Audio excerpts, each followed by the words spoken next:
subscribe, like, and share. Asyaitanu ya'idukumul faqra. Setan selalu membisikkan kekurangan dalam hati. Setan selalu membisikkan kesedihan. Setan selalu membisikkan ketakutan. Halau ketakutan itu dengan takbir. Usir rasa cemas itu dengan takbir.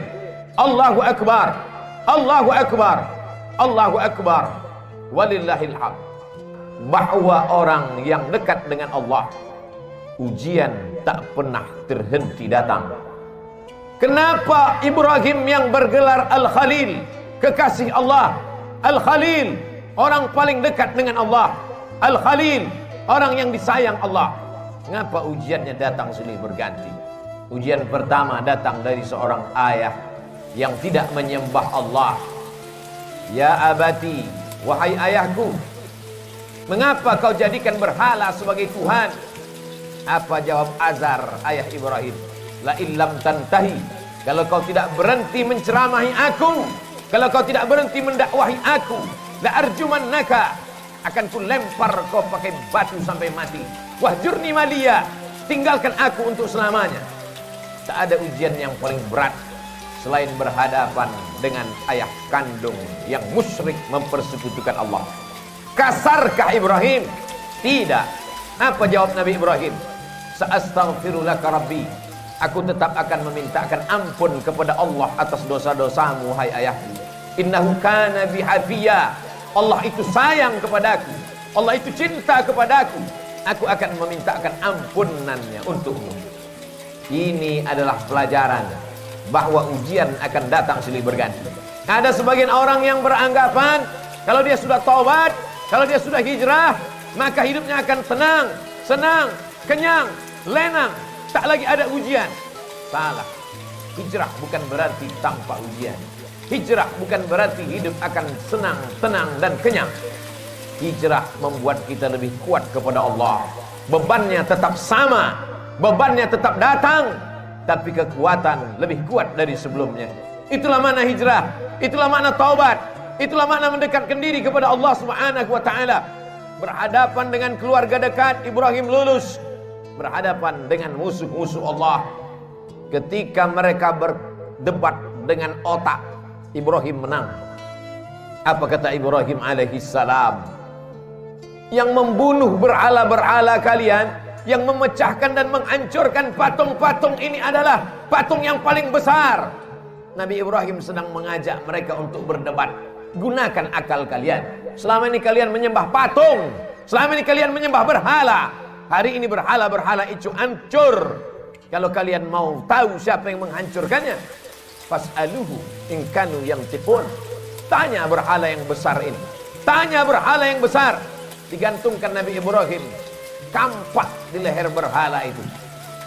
Biasanya orang kalau sudah kalah berdebat, kalah otak, dia akan main otot, dia akan main kekuasaan, dia akan main jabatan. Mereka kumpulkan kayu-kayu dan batu-batu, lalu diperintahkan oleh penguasa, harriquhu, bakar Ibrahim.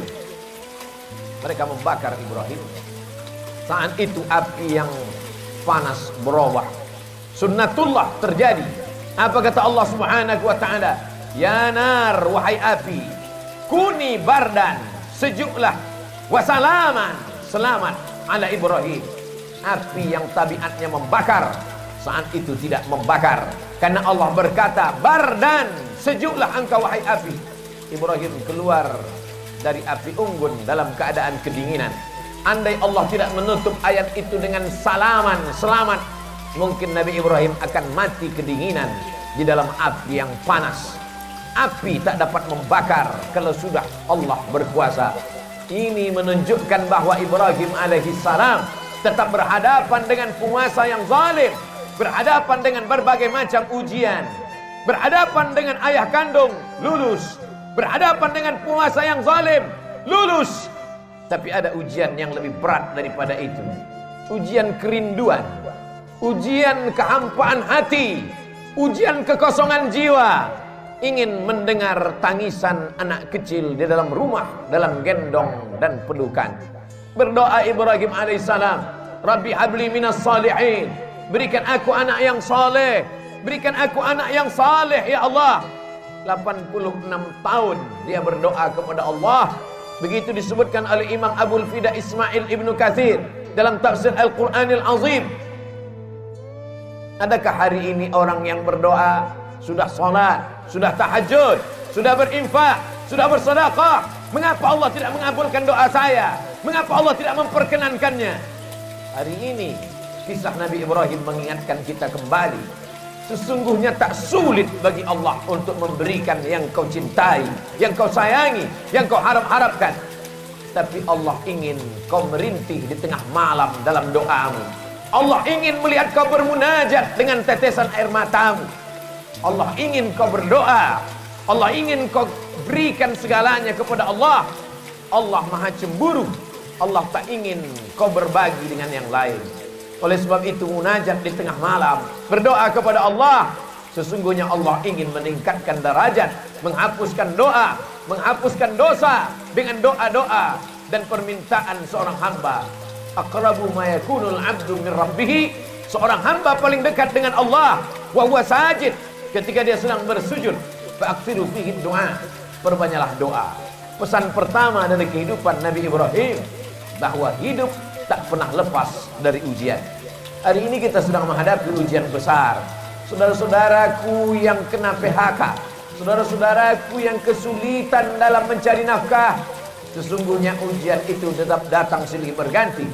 Allah hanya ingin melihat perut itu kosong dari materi, sehingga kalau perut kosong, hati penuh, besarkan Allah. Allahu Akbar, Allahu Akbar, Allahu Akbar, walillahil hamd.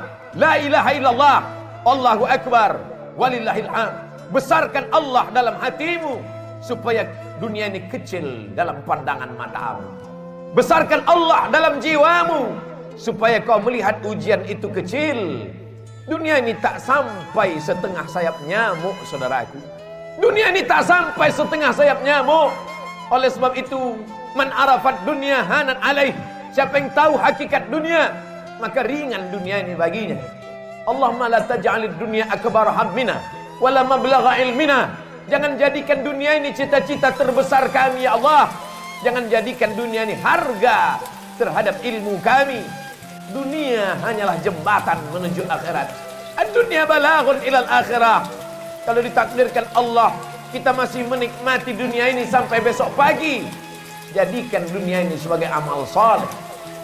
Tapi kalau dunia ini hanya berakhir sampai nanti malam, berarti husnuzan. Allah ingin membuat kita berhenti daripada dosa. Itulah mengapa Nabi Ibrahim disebut 4 kali sehari semalam dalam satu salat 2 rakaat. Bagaimana dengan 4 rakaat? Bagaimana dengan yang lain? Bagaimana dengan salat sunat? Kama sallaita ala Ibrahim wa ala ali Ibrahim, kama barakta ala Ibrahim wa ala ali Ibrahim. Supaya kita mengingat ujian kita ini belum ada apa-apanya. Ujian kita ini belum ada sebesar ujung kuku kelingking Ibrahim alaihissalam.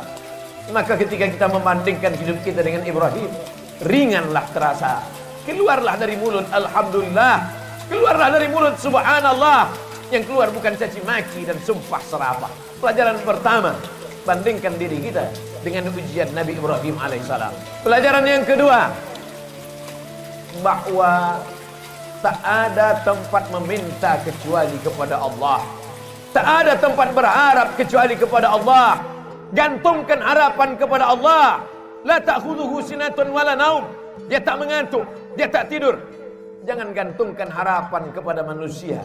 Hari ini menjadi kawan, besok berubah menjadi lawan. Jangan gantungkan harapan kepada benda. Benda akan binasa. Jangan gantungkan harapan kepada kuasa. Kuasa akan sirna. Gantungkanlah kepada Dia. Siapa Dia? Allah. Adakah Tuhan selain Dia? La ilaha illa huwa. Hidupkah Dia? Dia tidak hanya hidup, Dia maha hidup. Al-Hayyu. Apakah Dia mengatur setiap gerak langkah hidup kita? Al-Qayyum. Dia bukan pabrik kursi yang setelah pabrik kursi mencetak lalu kemudian tidak tahu di mana letak berada. Dia bukan pabrik karpet, setelah karpet dicetak, dijual, tak tahu di mana berada. Dia adalah Allah Al-Qayyum, mengatur kehidupan kita, detak jantung kita, hayungan tangan kita, langkah kaki kita. bisikan yang ada di hati kita terlintas dalam kepala kita. Dia tahu siapa dia, Allah. Adakah Tuhan selain dia? La ilaha illa huwa. Hidupkah dia? Dia maha hidup. Al-Qayyum, dia mengatur hidup kita. Mengapa cemas? Mengapa takut? Mengapa ngeri? Ada dia yang mengatur segala hidup kita. Kuasakah dia? Lahu ma fis samawati wa ma fil ard. Ada yang bisa menolong selain dia? Man dzal ladzi yashfa'u 'indahu illa bi'idhnih. Tahukah dia apa yang ada dalam kepala kita hari ini? Ya'lamu ma baina aydihim wa ma khalfahum wa la yuhituna bi syai'in min 'ilmihi illa bima syaa'. Sehebat apa kuasanya? Wasi'a kursiyyuhu samawati wal ard. Sulit dia mengatur alam semesta. Wa la ya'uduhu hifdzuhuma. Hebatkah dia? Kuasakah dia? Tinggikah dia? Besarkah dia? Wa huwal 'aliyyul 'azim. Itulah yang menguatkan kita. Itulah yang membuat kita hebat di antara makhluk yang lain. Kalaulah manusia itu hebat karena besarnya, tentu lebih besar sapi yang ada di depan kita, tapi kita akan menyembelih dia. Kalaulah manusia itu hebat karena suaranya, tentulah onta lebih besar suaranya, tapi pagi ini onta disembelih. Kita hebat karena kita membesarkan Allah. Kita hebat karena dibesarkan oleh Allah. Allahu Akbar, Allahu Akbar, Allahu Akbar. La ilaha illallah wallahu akbar. Allahu Akbar walillahil hamd. Dunia tanpa Allah terasa kecil. Itu yang dirasakan oleh Sayyidina Abu Bakar Siddiq. Kita berada di dalam Jabal Sur saat bersembunyi akan pindah ke kota Al-Madinah Al-Munawwarah. Datang orang kafir Quraisy menyerbu. Mereka akan membunuhnya. Bergetar tangan Sayyidina Abu Bakar. Tapi Nabi tahu. Apa kata Nabi? La tahzan, jangan sedih. La tahzan, jangan takut. La tahzan, jangan cemas. Innallaha ma'ana. Allah bersama kita. Yakin Allah bersamamu, maka kau terasa besar di hadapan makhluk-makhluk yang lain. Kau bukan apa-apa. Kau hanyalah setumpuk daging busuk yang akan dimakan cacing tanah. Tapi ketika kau besarkan Allah, maka kau ikut menjadi besar. Ketika kau berkata ya Rab, saat itu kau yakin Allah menjagamu. Ketika keluar dari mulutmu ya Rab, saat itu kau yakin Allah memberimu rezeki. Wa ma min dabbatin fil ardi illa 'ala Allah rizquha. Tak ada satupun yang melata di atas muka bumi ini kecuali Allah menjamin rezekinya. Mengapa orang korupsi? Karena takut anak tidak makan. Mengapa orang menjadi nepotisme? Mengapa orang menghalalkan segala cara? Karena takut tidak makan. Orang yang hanya memikirkan perut, maka hakikat dirinya tak jauh lebih kecil daripada yang keluar dari perut. Orang yang hanya memikirkan lambung, maka dia tak lebih besar daripada yang keluar dari lambung. Itulah mengapa Allah menjauhkan otak dari lambung. Otak di atas, lambung di bawah. Supaya kita jangan hanya memikirkan lambung. Tapi hari ini ada manusia yang begitu ketakutan. Kenapa? Karena hanya urusan lambung. Menjegal kawan seiring, menggunting dalam lipatan, menikam dari belakang, musuh dalam selimut. Gara-gara apa? Gara-gara lambung. Atib mat'amak, jaga makananmu, takun mustajabud da'wah, doamu akan dikabulkan Allah. Pelajaran kedua yang diambil dari kehidupan Nabi Ibrahim alaihissalam, senantiasa berdoa kepada Allah. Tapi ada orang-orang yang berdoa kepada Allah, doanya tak dikabulkan Allah. Rajulun as'as, rambutnya berdebu, aghbar, kusut, berdebu, yamuddu yadayhi ila sama, tangannya diangkat ke langit, tangannya dia tengadahkan ke atas. Dia berkata, ya Rab, ya Rab, ya Allah, ya Allah. Doanya tak dikabulkan Allah. Mengapa doanya tak dikabulkan Allah? Mat'amuhu haram, makanannya haram. Masrabuhu haram, minumannya haram. Malbasuhu haram, pakaiannya haram. Wa ghudhiya bil haram, dan dia diberikan makanan haram. Oleh sebab itu, atib mat'amak, jaga makananmu, jaga kehalalannya, jaga kesuciannya, jaga kebersihannya. Takun mustajabun da'wah, maka doamu akan dikabulkan Allah Subhanahu wa ta'ala. Kita ingin diberikan Allah pandangan, supaya pandangan kita lurus, supaya kita paham, supaya kita sabar atas segala doa-doa kita. Kalau Nabi Musa alaihissalam 40 tahun baru terkabul doanya. Kalau Nabi Ibrahim 86 tahun baru terkabul doanya. padahal mereka adalah Khalilullah, padahal mereka adalah Kalimullah. Maka kita datang sabar kita. Sesungguhnya kita sedang menyerahkan nasib kepada Allah. Allah lebih tahu apa yang lebih baik daripada kita. Tapi kadang kita memaksa Allah. Kita sudah buat target-target, kita sebuah keputusan, ada keputusan kita, dan kita paksa Allah untuk mengikuti kehendak kita. Allahu Akbar, Allah Maha Besar, kita kecil. Allahu Akbar, Allah Maha Hebat, kita tak ada apa-apanya.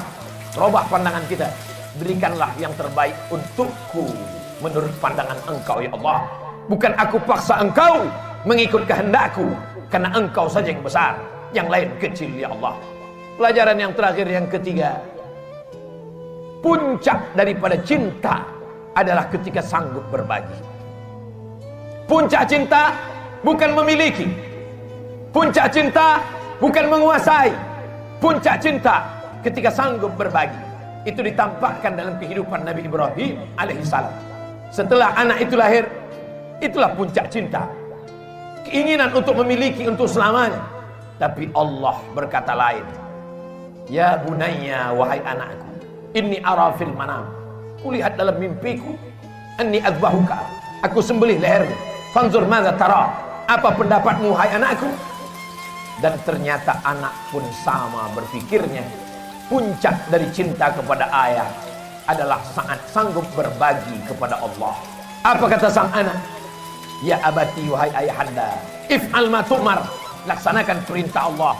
Satajiduni insyaallah minas sabirin. Insyaallah aku sabar ayah. Bertemu seorang ayah yang soleh dengan anak yang soleh. Jangan pernah bermimpi mendapatkan anak yang soleh kalau tidak dari ayah yang soleh. Soleh dalam berpikir, soleh dalam beramal, soleh dalam mencari nafkah. Siapa yang cinta kepada Allah, maka dia bagikan kepada Allah. Siapa yang cinta kepada makhluk, maka habis untuk makhluk. Makhluk itu mati, semuanya berakhir. Tapi cinta kepada Allah, itulah yang kekal abadi. Sesungguhnya yang dibagi kepada Allah, yang ikhlas berbagi karena Allah, itulah yang akan kekal abadi sepanjang zaman. Tak akan lapuk kena hujan, tak akan goyah angin kencang. Sebab apa? Sebab Allah yang mengekalkannya hingga hari kiamat. Serahkan kepada Allah, dia akan besar. Bagikan kepada Allah, dia akan kekal abadi. Ma'akalta fa'afnaita, kalau kau habiskan untuk makan, dia akan busuk. Wa malabista, kau habiskan untuk pakaian, dia akan lapuk. Wa matasaddaqta, yang kau sedekahkan untuk Allah, itu yang akan kekal abadi. In tansurullah, kalau kau tolong agama Allah, yang surkum, yang kau cari selama ini, pergi pagi pulang petang, habis waktu, tinggal sholat, tergadai agama dan akidah, hanya sampai ke tenggorokan. Setelah itu pun kau akan mati. Harta warisan dibagi-bagi, tak tersisa untuk diri. Semua hanya akan dibawa menghadap ilahi. Akan kembali ke rumah. Yarji usnani, anak, menantu, sahabat, buah hati belayan jiwa, akan kembali ke rumah. Mereka akan menangis 2-3 hari. Selepas itu mereka akan tertawa. Mereka akan melupakan kita.